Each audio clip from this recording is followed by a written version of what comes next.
നമസ്കാരം. മാരുതിയുടെ mid end വാഹനങ്ങൾ, അതായത് ഈ പറയുന്ന ഫ്രോങ്സ് ആണെന്നുണ്ടെങ്കിലും ബലീനോ ആണെന്നുണ്ടെങ്കിലും ഈവൻ സ്വിഫ്റ്റ് ആണെന്നുണ്ടെങ്കിലും ബ്രസ വരെ ആ ഒരു കാറ്റഗറിയിൽ നിൽക്കുന്ന വാഹനങ്ങൾക്ക് സീരീസ് ഹൈബ്രിഡ് ടെക്നോളജിയിൽ, അതായത് ശരിക്കും പറഞ്ഞിട്ടുണ്ടെങ്കിൽ ഇതൊരു ഇലക്ട്രിക് കാർ തന്നെയാണ്, എന്നാൽ പോലും എൻജിൻ ഒരു ജനറേറ്ററായിട്ട് വർക്ക് ചെയ്യുന്നു എന്ന് മാത്രമേ ഉള്ളൂ. പക്ഷേ അതിനൊക്കെ ഉപരി മാരുതി അതിൻ്റെ ടോപ്പ് എൻഡ് ആയിട്ടുള്ള അല്ലെങ്കിൽ നെക്സ കാറ്റഗറിയിൽ വരുന്ന വലിയ വാഹനങ്ങൾക്ക് സ്ട്രോങ് ഹൈബ്രിഡ്, അത് ടൊയോട്ടയിൽ നിന്നും കടമെടുത്തിട്ടുള്ള സ്ട്രോങ് ഹൈബ്രിഡ് ഉപയോഗിക്കുന്നുണ്ട്. പക്ഷേ ലോ എൻഡ് ആയിട്ടുള്ള കാറുകളുണ്ടല്ലോ, ഈ പറയുന്ന വാഗണാർ, സെലേറിയോ, അതുപോലെ തന്നെ എസ്പ്രസോ, ഈവൻ ഓൾട്ടോ കേട്ടൻ, അതിൻ്റെ ഭാവി എന്താണെന്ന് അറിയില്ല. അങ്ങനെയുള്ള കാറുകളൊക്കെ അതിന് അത്യാവശ്യം ഒരു ഫ്യൂൽ എഫിഷ്യൻസിയൊക്കെ ഉണ്ട്. പക്ഷേ ഭാരത് സ്റ്റേജ് 7 വരുന്നതോടുകൂടി അതിനൊക്കെ ഒരുപാട് മാറ്റങ്ങൾ വരേണ്ടി വരും.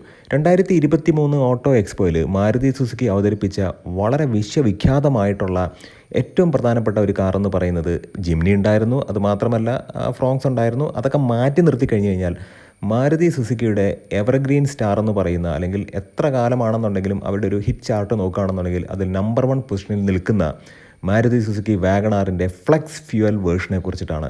അപ്പോൾ ഈ ഒരു ഫ്ലെക്സ് ഫ്യൂവൽ വേർഷൻ വാഹനം എന്ന് വരും, അല്ലെങ്കിൽ അത് ഓൾറെഡി അവരുടെ പൈപ്പ് ലൈനിലുണ്ടോ, എന്നാണ് അത് ലോഞ്ച് ചെയ്യാൻ പോകുന്നത്, അതിൻ്റെ ഫെസിലിറ്റി കാര്യങ്ങൾ എന്തൊക്കെയാണ്, അതിൻ്റെ ഫീച്ചേഴ്സ് എന്തൊക്കെയാണ്, അതിൻ്റെ എഫിഷ്യൻസി എന്തൊക്കെയാണ്, പ്രൈസ് എങ്ങനെയാണ്, ഇത്തരം കാര്യങ്ങളാണ് ഇന്നത്തെ വീഡിയോയിലൂടെ നമ്മൾ ഡിസ്കസ് ചെയ്യാൻ പോകുന്നത്. അപ്പോൾ സമയം കളയുന്നില്ല. എൻ്റെ എല്ലാ കൂട്ടുകാർക്കും എൻജിൻ ബേയുടെ മറ്റൊരു വ്ളോഗിലേക്ക് ഹാർദമായ സ്വാഗതം.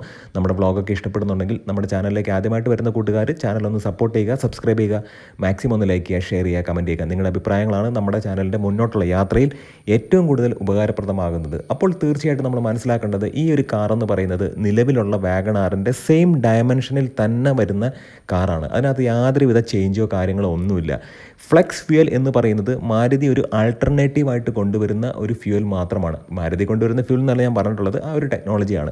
കാരണം മാരുതിക്ക് ഒരുപാട് ഓപ്ഷൻസ് കൊടുക്കാൻ താല്പര്യമുണ്ട്. നല്ല ഹൈബ്രിഡ് കാറുകൾ വരുന്നുണ്ട്. അതുമാത്രമല്ല പ്യുവറായിട്ടുള്ള EV കാറുകൾ വരുന്നുണ്ട്, ഐസ് വേർഷൻ കാറുകൾ വരുന്നുണ്ട്. അതിൻ്റെ ഇടയ്ക്ക് ഒരു ചോയ്സും കൂടെ, CNG കൂടാതെ തന്നെ ഒരു ചോയ്സും കൂടെ, അതായത് ഈ ഫ്ലെക്സ് ഫ്യൂവൽ എന്ന് പറയുന്ന ഫ്യൂവൽ ഉപയോഗിച്ച് റൺ ചെയ്യാൻ കഴിയുന്ന കാറുകൾ എന്തായാലും മാരുതി കൊണ്ടുവരുന്നുണ്ട്. അതിനകത്ത് ആദ്യത്തെ പടി എന്ന് പറയുന്നത് മാരുതി സുസുക്കി വാഗണാറാണ്. നിലവിൽ വാഗണാറിൻ്റെ എഞ്ചിൻ ഓപ്ഷനിലേക്ക് നമ്മൾ നോക്കുകയാണെന്നുണ്ടെങ്കിൽ 2 എഞ്ചിനാണുള്ളത്. 1 ലിറ്റർ എഞ്ചിനും ഉണ്ട്, 1.2 ഉണ്ട്. എപ്പോഴും ഞാൻ സജസ്റ്റ് ചെയ്യുന്നത് 1.2 ആണ്. നമുക്ക് കാര്യത്തിലേക്ക് വരാം. എന്നാൽ പോലും എഞ്ചിൻ പറയേണ്ടതായിട്ടുണ്ട്, അതിന് ഒരു കാര്യവുമുണ്ട്.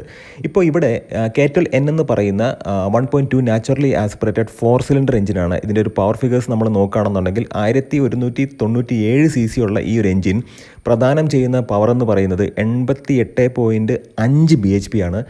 അത് 6000 RPM ഉണ്ടാകുന്നത്. അതാണ് ഏറ്റവും പ്രധാനപ്പെട്ട കാര്യം. 6000 RPM എടുക്കും ഇത്രയും പവർ വരാനായിട്ട്. അത് മാത്രമല്ല ടോർക്ക് എന്ന് പറയുന്നത് 113 Nm ടോർക്കാണ്. അത് 4400 RPM വരുന്നുണ്ട്.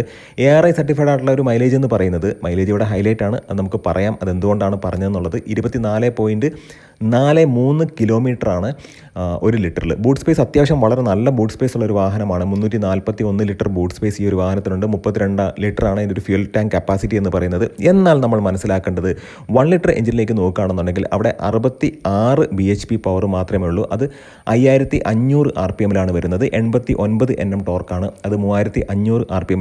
K10C എന്ന് പറയുന്ന എഞ്ചിനാണ് ഇത്. 1.2 എന്ന് പറയുന്നത് K12N എന്ന് പറയുന്ന എഞ്ചിനാണ്. അത് മാത്രമല്ല എൻ്റെ ഒരു CNG വേർഷൻ നോക്കുകയാണെന്നുണ്ടെങ്കിൽ CNG എപ്പോഴും അണ്ടർ പവർഡ് ആയിട്ടുള്ള ഒരു വാഹനമാണ്. 56 bhp ആണ് അവിടെ പവർ വരുന്നത്. അത് മാത്രമല്ല ടോർക്ക് എന്ന് പറയുന്നത് അപ്രോക്സിമേറ്റ്ലി ഒരു 82 Nm ടോർക്കാണ് ഈ CNGയുടെ കേസിൽ വരുന്നത്. 3400 RPM അത് ജനറേറ്റ് ചെയ്യുന്നത്. CNGയുടെ കേസിൽ നോക്കുകയാണെന്നുണ്ടെങ്കിൽ 1 കിലോഗ്രാമിൽ 34 കിലോമീറ്റർ ഈ ഒരു വാഹനം ഓടും. അതാണ് ഏറ്റവും പ്രധാനപ്പെട്ട കാര്യം. ലെങ്ത്തിലേക്ക് നമ്മൾ നോക്കുകയാണെന്നുണ്ടെങ്കിൽ 3655 മില്ലിമീറ്ററാണ് ലെങ്ത് എന്ന് പറയുന്നത്. വിഡ്ത്ത് 1620 മില്ലിമീറ്ററാണ്. ഹൈറ്റ്, അതാണ് ഏറ്റവും പ്രധാനപ്പെട്ട കാര്യം. ഹൈറ്റ് 1675 മില്ലിമീറ്ററാണ്. വീൽ ബേസ് എന്ന് പറയുന്നത് 2435 മില്ലിമീറ്ററാണ്. ഗ്രോസ് വെയിറ്റ് എന്ന് പറയുന്നത് നല്ലതാണ്, എന്നാൽ പോലും കർബ് വെയിറ്റ് വളരെ കുറവാണ്. 850 കിലോഗ്രാം മാത്രമാണ് കർബ് വെയിറ്റ് വരുന്നത്. ഗ്രോസ് വെയിറ്റ് എന്ന് പറയുന്നത് 1340 കിലോഗ്രാമാണ്. ഗ്രൗണ്ട് ക്ലിയറൻസ് എന്ന് പറയുന്നത് 165 മില്ലിമീറ്ററാണ്. ഇനി നമ്മൾ എടുത്തു പറയേണ്ട ഒരു കാര്യം, 14 ഇഞ്ചിൻ്റെ വീലാണ്. ഞാൻ എടുത്ത് പറയുന്നില്ല, എന്നാൽ പോലും പറഞ്ഞേക്കാം. 165 70 R14 ആണ് ഇതിൻ്റെ ഒരു എന്ന് പറയുന്നത്. 2 എയർ ബാഗ് ഉണ്ട്, EBD ഉണ്ട്, ESC ഉണ്ട്, ഹിൽ അസിസ്റ്റ് കാര്യങ്ങളൊക്കെ ഉണ്ട്. വെറും 3 സെക്കൻഡ് മാത്രമായിരിക്കും ഈ ഹിൽ അസിസ്റ്റ് വരാൻ പോകുന്നത്, അല്ലെങ്കിൽ അത് വർക്ക് ചെയ്യുന്നത്. മറ്റൊരു കാര്യം എന്ന് പറയുന്നത് AMT ആണ്. AGS എന്ന് പറയുന്നത് AMT തന്നെയാണ്. നമ്മൾ കാര്യത്തിലേക്ക് വരാം. ഇവിടെ എന്തുകൊണ്ടാണ് ഈ ഒരു സ്പെസിഫിക്കേഷനുള്ളൊരു വാഹനത്തിനകത്തുനിന്ന് 1.2 നാച്ചുറലി ആസ്പിറേറ്റഡ് K12N എന്ന് പറയുന്ന 1197 cc 4 സിലിണ്ടർ 113 Nm ടോർക്ക് നൽകുന്ന 88 bhp പവർ നൽകുന്ന ആ ഒരു എഞ്ചിനാണ് ഫ്ലെക്സ് ഫ്യൂവലിന് വേണ്ടിയിട്ട് സെലക്ട് ചെയ്തിട്ടുള്ളത്. ആദ്യമേ തന്നെ പറയട്ടെ, ഫ്ലെക്സ് ഫ്യൂവലിൽ ഈ ഒരു വാഹനം വരുമ്പോഴത്തേക്കും പവറിൽ യാതൊരുവിധ ചേഞ്ചും ഇല്ല. 89 bhp പവർ 6000 RPM ജനറേറ്റ് ചെയ്യും. 113 Nm ടോർക്ക് 4400 RPM ജനറേറ്റ് ചെയ്യും. ആ ഒരു എഞ്ചിൻ്റെ പവർ ഒരിക്കലും കുറയാത്ത രീതിയിലാണ് ഇത് ഫ്ലെക്സ് ഫ്യൂവലിലേക്ക് കൊണ്ടുവരുന്നത്. അപ്പോൾ ഫ്ലെക്സ് ഫ്യൂവലിലേക്ക് കൊണ്ടുവരുമ്പോഴത്തേക്കും എന്തൊക്കെ വ്യത്യാസങ്ങൾ എഞ്ചിനിൽ കൊണ്ടുവരണം എന്നുള്ളത് തീർച്ചയായിട്ടും നമ്മൾ മനസ്സിലാക്കേണ്ട ഒരു കാര്യമാണ്. ഫ്ലെക്സ് ഫ്യൂവൽ എന്ന് പറയുന്നത് യഥാർത്ഥത്തിൽ നോർമൽ പെട്രോൾ, നമ്മൾ അൺലീഡ് പെട്രോൾ എന്നൊക്കെ കണ്ടിട്ടില്ലേ, വെറും 5% എത്തനോൾ മാത്രമാണ് അവിടെ മിക്സ് ചെയ്തിട്ടുള്ളത്. ഇപ്പോൾ 20% എത്തനോൾ മിക്സ് ചെയ്തിട്ടുള്ള പെട്രോൾ അവൈലബിൾ ആണ്. അതാണ് E20 പെട്രോൾ എന്ന് പറയുന്നത്. ഇപ്പോൾ ഇറങ്ങുന്ന BS6 2.0 എമിഷൻ നോംസിൽ വരുന്ന വാഹനങ്ങളെല്ലാം ഈ E20 പെട്രോളിനെ സപ്പോർട്ട് ചെയ്യുന്നതാണ്. Most of the vehicles support ചെയ്യുന്നതാണ്. അപ്പോൾ ഇവിടെ എത്തനോളിൻ്റെ പെർസെൻറ്റേജ് എന്തായാലും ഈ ഒരു പെട്രോളിൽ കൂടും. അതായത് 30% മുതൽ 85% വരെ ആ ഒരു വേരിയേഷനിലായിരിക്കും എത്തനോളിൻ്റെ പെർസെൻറ്റേജ് ഇത്തരം ഫ്യൂവലിൽ ഉണ്ടാകുന്നത്. നമുക്കൊരു കൃത്യമായിട്ടുള്ളൊരു എത്തനോളിൻ്റെ പെർസെൻറ്റേജ് ഈ ഒരു കാര്യത്തിൽ പറയാൻ പറ്റില്ല. ഇപ്പം കർണാടകയിൽ ചിലപ്പോൾ ഒരു 50% എത്തനോൾ മിക്സ് ചെയ്തിട്ടുണ്ടായിരിക്കും. അത് ചിലപ്പോൾ ഹരിയാനയിൽ പോകുമ്പോഴത്തേക്കും 60 ആയിരിക്കും, ഗുജറാത്തിൽ പോകുമ്പോഴത്തേക്കും 85% ആയിരിക്കും, കേരളത്തിലാണെന്നുണ്ടെങ്കിൽ 32% ആയിരിക്കും. അപ്പോൾ അങ്ങനെയുള്ളൊരു റേഞ്ച് അങ്ങോട്ടും ഇങ്ങോട്ടും മാറി മാറി നിൽക്കുമ്പോഴത്തേക്കും ഈ ഫ്ലെക്സ് ഫ്യൂവലുള്ള വാഹനം നമുക്ക് അവിടെ ഉപയോഗിക്കാൻ കഴിയും. അതാണ് ഏറ്റവും പ്രധാനപ്പെട്ട കാര്യം. അപ്പോൾ പ്രധാനമായിട്ട് നമ്മൾ മനസ്സിലാക്കേണ്ടത് നിലവിലുള്ള എഞ്ചിനിൽ ഒരുപാട് വ്യത്യാസങ്ങൾ വരുത്തും. അതായത് ആദ്യമേ തന്നെ ഇഞ്ചക്ടേഴ്സിൽ കാര്യമായിട്ടുള്ള വ്യത്യാസം വരും. അതായത് ഇഞ്ചക്ടേഴ്സ് കുറച്ചും കൂടെ ബ്രോഡായിട്ട് മാറും. അതായത് ഹൈ ഫ്ലോ ഇഞ്ചക്ടേഴ്സ് ആണ് വരുന്നത്. അതിനകത്ത് ഒരു ഫ്യൂവൽ ബേൺ ചെയ്യാൻ വേണ്ടി സഹായിക്കുന്ന ഒരു പ്രത്യേക ഹീറ്റഡ് റെയിൽ സിസ്റ്റം അവിടെയുണ്ട്. അതെന്താണെന്ന് ചോദിച്ചിട്ടുണ്ടെങ്കിൽ പെട്രോൾ എന്ന് പറയുന്നത് ഹൈലി കമ്പസ്റ്റബിൾ ആണ്, പെട്ടെന്ന് അങ്ങ് കത്തിപ്പിടിക്കും. അതുപോലെ എത്തനോൾ കത്തിപ്പിടിക്കത്തില്ല. എത്തനോൾ എന്ന് പറഞ്ഞാൽ നമുക്ക് കാര്യം മനസ്സിലായല്ലോ, അത് ചില ആൾക്കാർ കുടിച്ചാൽ നന്നായിട്ട് കത്തിപ്പിടിക്കും. അതങ്ങനെയല്ല. ഇവിടെ എത്തനോൾ എന്ന് പറയുന്ന സംഭവം തീർച്ചയായിട്ടും പറഞ്ഞിട്ടുണ്ടെങ്കിൽ അതിന് അത്രയും കമ്പൾഷൻ റേറ്റ് ഇല്ല. അപ്പോൾ അതുകൊണ്ട് തന്നെ high heated rail coil system അവിടെ യൂസ് ചെയ്യുന്നുണ്ട്. അപ്പോൾ ഇഞ്ചക്ടർ കാര്യമായിട്ട് ചേഞ്ച് ചെയ്തിട്ടുണ്ട്. അതാണ് ഏറ്റവും പ്രധാനപ്പെട്ട കാര്യം എന്ന് പറയുന്നത്. അപ്പോൾ ഹീറ്റഡ് റെയിൽ സിസ്റ്റം അവിടെ വരുന്നുണ്ട്. പിന്നൊരു കാര്യമെന്ന് പറയുന്നത് എക്സോസ്റ്റ് ഗ്യാസസ് എന്ന് പറയുന്നത്, അത് ശരിക്കും പറഞ്ഞിട്ടുണ്ടെങ്കിൽ നല്ല രീതിക്ക് ഈ ഒരു എമിഷൻ BS7 വരുമ്പോഴത്തേക്കും ആ ഒരു എമിഷൻ നോംസിനെ മീറ്റ് ചെയ്യത്തക്ക രീതിയിൽ ചേഞ്ച് ചെയ്തിട്ടുണ്ട്. അതായത് അത് സെപ്പറേറ്റ് ആയിട്ട് എക്സോസ്റ്റിൽ വരുന്ന ഗ്യാസസ് പ്യൂരിഫൈ ചെയ്യേണ്ടി വരും. അതിനുള്ളൊരു ചേഞ്ച് എന്ന് പറയുന്നത് കാറ്റലിറ്റിക് കൺവെർട്ടറിൽ കാര്യമായിട്ടുള്ള ചേഞ്ച് വന്നിട്ടുണ്ട്. ECU ചേഞ്ച് വന്നിട്ടുണ്ട്. ECUവിനകത്ത് എത്തനോൾ സെൻസേഴ്സ് കാര്യങ്ങളൊക്കെ വന്നിട്ടുണ്ട്. ഒരു ഡിഫറൻ്റ് ആയിട്ടുള്ളൊരു കൺട്രോൾ യൂണിറ്റും ഇതിനകത്ത് ആഡ് ചെയ്തിട്ടുണ്ട്. അപ്പോൾ കാറ്റലിറ്റിക് കൺട്രോളിനകത്തൊരു വലിയൊരു ചേഞ്ച് വന്നിട്ടുണ്ട്. ഞാൻ ടെക്നിക്കലി അതിലേക്ക് കടക്കുന്നില്ല. അത് മാത്രമല്ല ഇഞ്ചക്ടേഴ്സിൽ ചേഞ്ച് വന്നിട്ടുണ്ട്. ഒരു ഹീറ്റഡ് റെയിൽ സിസ്റ്റം അവിടെ വന്നിട്ടുണ്ട്. അത് എത്തനോളിനെ പെട്ടെന്ന് തന്നെ ഹീറ്റ് ചെയ്ത് അതിനെ ബേൺ ചെയ്യിക്കാൻ വേണ്ടിയിട്ടാണ്. മറ്റൊരു പ്രധാനപ്പെട്ട കാര്യമെന്ന് പറയുന്നത് ഈ ഒരു വാഹനത്തിൻ്റെ പിസ്റ്റൺ നല്ല രീതിക്ക് അപ്ഗ്രേഡ് ചെയ്തിട്ടുണ്ട്.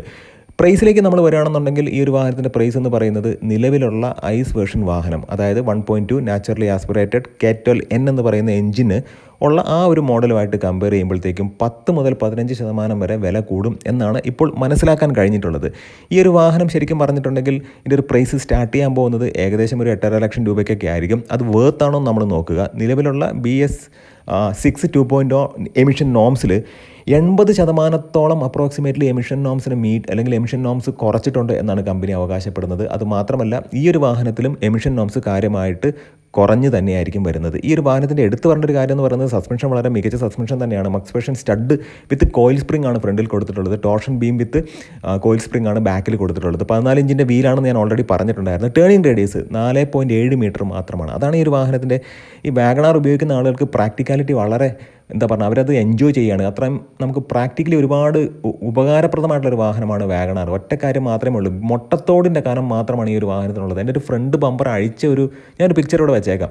കാരണം അത് അഴിച്ച് വെച്ചിട്ട് നോക്കുമ്പോഴത്തേക്ക് അതിൻ്റെ ഒരു ക്രോസ് ബാർ കാണണം. ഒരു കുഞ്ഞി കൊച്ചു വന്നൊന്ന് വളച്ചിട്ടുണ്ടെങ്കിൽ അത് ഒടിഞ്ഞു പോകും. ആ ഒരു അവസ്ഥയിലാണ്. ഞാൻ വളരെ ലൈറ്റായിട്ട് കാര്യങ്ങൾ പറയുന്നേ എന്നുള്ളൂ. പക്ഷേ അതിനകത്തിരിക്കുന്ന സീരിയസ് ആയിട്ടുള്ളൊരു വസ്തുത നിങ്ങൾ മനസ്സിലാക്കേണ്ട കാര്യമുണ്ട്. അതായത് ബിൽഡ് ക്വാളിറ്റി വളരെ വളരെ കുറവാണ്. അതിനെയും ഇമ്പ്രൂവ് ചെയ്യണം. 2 എയർ ബാഗ് മാത്രമാണുള്ളത്. പക്ഷേ അത് മാറ്റി നിർത്തി കഴിഞ്ഞാൽ ഈ ഒരു വാഹനം മെക്കാനിക്കലി ഫിറ്റാണ്. നിങ്ങൾക്ക് തലവേദന കാര്യങ്ങളൊന്നും ഉണ്ടാക്കില്ല. അപ്പോൾ നമ്മൾ മനസ്സിലാക്കേണ്ട ഒരു കാര്യം എന്ന് പറയുന്നത് വാഗണാറിൻ്റെ ഫ്ലെക്സ് ഫ്യൂൽ എന്ന് പറയുന്ന വാഹനം കമ്പനി നിരത്തിലേക്ക് കൊണ്ടുവരാൻ പോവുകയാണ്. ഇത് കസ്റ്റമേഴ്സിന് CNG കൂടാതെ ഒരു ചോയ്സും കൂടെ കൊടുക്കുന്നുണ്ട്. അതായത് ഗവൺമെൻറ് ഫ്ലെക്സ് ഫ്യൂലും കൂടെ കുറച്ചും കൂടെ കൂടുതൽ പ്രൊമോട്ട് ചെയ്യാൻ പോവുകയാണ്. ഈ ഒരു വാഹനം നമ്മൾ നോക്കുകയാണെന്നുണ്ടെങ്കിൽ ശരിക്കും പറഞ്ഞിട്ടുണ്ടെങ്കിൽ ഒരു ഫ്ലൂറസെൻ്റ് ഗ്രീൻ കളറിലും, അതായത് അതിന് കമ്പനി പറയുന്നത് ഒരു നിയോൺ ഗ്രീൻ എന്നാണ്. അതിൻ്റെ ഇൻസേർട്ടുകൾ അവിടെ ഇവിടെയൊക്കെ നമുക്ക് കാണാൻ കഴിയും. സ്കൈ ബ്ലൂ കളറിലാണ് ഈ ഒരു വാഹനത്തെ ഇപ്പോൾ ഷോക്കേസ് ചെയ്തിട്ടുള്ളത്. തീർച്ചയായിട്ടും ഈ ഒരു വാഹനം മാരുതിയുടെ പൈപ്പ് ലൈനിൽ ഉള്ള വാഹനം തന്നെയാണ്. ഫ്യൂവലാണ്. അപ്പോൾ അത് CNG പോലെ തന്നെ ഒരു ഓപ്ഷനായിട്ട് മാത്രമേ നമുക്ക് കണക്കാക്കാൻ കഴിയുകയുള്ളൂ. പവറിൽ യാതൊരുവിധ കുറവുമില്ല എന്നുള്ളതാണ് എടുത്തു പറയേണ്ട ഒരു കാര്യം. അപ്പോൾ തീർച്ചയായിട്ടും ഈ ഒരു വ്ളോഗ് ഇഷ്ടപ്പെടുമെന്ന് വിചാരിക്കുന്നു. നല്ല നല്ല കോണ്ടന്റുകളായിട്ട് നമുക്ക് വീണ്ടും കാണാം. മാരുതിയുടെ ഒരു ചോയ്സാണ് ഈ ഫ്ലെക്സ് ഫ്യൂവൽ ആയിട്ടുള്ള വാഗണാർ എന്ന് പറയുന്നത്. എത്രത്തോളം ജനങ്ങൾ ആക്സെപ്റ്റ് ചെയ്യും എന്നറിയില്ല. എന്നാൽ പോലും നമ്മളിപ്പം മൊത്തത്തിൽ നോക്കുകയാണെന്ന് പാൻ ഇന്ത്യ വൈസിൽ ഈ ഒരു വാഹനത്തിന് നല്ലൊരു അക്സെപ്റ്റൻസ് തീർച്ചയായിട്ടും ലഭിക്കും. എന്തായാലും മൈലേജ് എന്ന് പറയുന്നത് 35 കിലോമീറ്ററിനും 30നും ഇടയ്ക്കായിരിക്കും എന്നാണ് ഇപ്പോൾ അറിയാൻ കഴിഞ്ഞിട്ടുള്ളത്. തീർച്ചയായിട്ടും വാഹനം വരട്ടെ, എന്താണ് ഇതിൻ്റെ ഒരു പെർഫോമൻസ് കാര്യങ്ങൾ എന്നൊക്കെ നമ്മൾ അറിഞ്ഞതിന് ശേഷം ഇത്തരം പുതിയ പുതിയ ടെക്നോളജിയിൽ വരുന്ന വാഹനങ്ങൾ എടുക്കുക. അപ്പോൾ നിങ്ങളുടെ സ്നേഹത്തിനും സപ്പോർട്ടിനും ഒരിക്കൽ കൂടെ നന്ദി. നമസ്കാരം.